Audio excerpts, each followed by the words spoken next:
വീട്ടിൽ ഫ്യൂസായ ബൾബുണ്ടോ? എങ്കിലെടുത്തേ, ഇന്ന് നമുക്ക് ഒരു അടിപൊളി ക്രാഫ്റ്റ് ചെയ്യാം. ബൾബിന്റെ ഈ ഒരു ഭാഗം മാത്രം മതി നമുക്ക്. പിന്നെ വേണ്ടത് കുറച്ച് പേപ്പർ സ്റ്റിക്കാണ്. അതിനൊരു പീസ് പേപ്പർ എടുത്ത് ഇതുപോലെ ഒന്ന് ചുരുട്ടിയെടുക്കണം. എന്നിട്ട് പശ തേച്ച് ഒന്നൊട്ടിച്ചെടുത്താൽ മതി.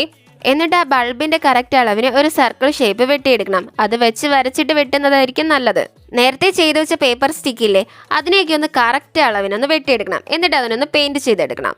പെയിന്റ് ഒക്കെ ഉണങ്ങി കഴിഞ്ഞാൽ അതിനെ എടുത്ത് നമ്മുടെ ബൾബിന്റെ അകത്തേക്ക് ഇതുപോലെ ഒന്ന് ഓരോന്നായിട്ട് ഒട്ടിച്ചു കൊടുക്കണം. എല്ലായിടത്തും ഒരുപോലെ സ്പേസ് വിടുന്ന രീതിയിൽ വേണം ഒട്ടിക്കാൻ. പിന്നെ മറക്കാതെ ആ ലൈക്കൊന്ന് അടിച്ചേക്കണേ. അപ്പോൾ അത്രയും ഒട്ടിച്ചു കഴിഞ്ഞാൽ നമ്മൾ നേരത്തെ വെട്ടിവെച്ച സർക്കിൾ ഇല്ലേ, അതിനെ ഈ സ്റ്റിക്കിന്റെ താഴെ ഇട്ടൊന്ന് ഒട്ടിച്ചു കൊടുക്കണം. പിന്നെ ഇതുപോലെ പേപ്പർ ഒന്ന് വെട്ടി അതിന്റെ താഴെയും മുകളിലുമായിട്ട് ഒന്ന് ഒട്ടിച്ചു കൊടുക്കണേ. ബൾബിൽ പെയിന്റ് അടിക്കുമ്പോൾ പിടിക്കാൻ ഇത്തിരി പാടാണേ. ഞാനിവിടെ ഫെവിക്കോളും കൂടി ഒന്ന് മിക്സ് ചെയ്താണ് അടിച്ചത്. കുറച്ചുകൂടി ഒന്ന് ഭംഗിയാക്കാൻ ബട്ടർഫ്ലൈ കൂടി ഒട്ടിച്ചിട്ടുണ്ടേ. പകല് കണ്ടതിനേക്കാളും രാത്രി കണ്ടപ്പോഴാണ് എനിക്ക് ഒരുപാട് ഇഷ്ടമായത്. ചാനൽ സബ്സ്ക്രൈബ് ചെയ്യാൻ മറക്കല്ലേ.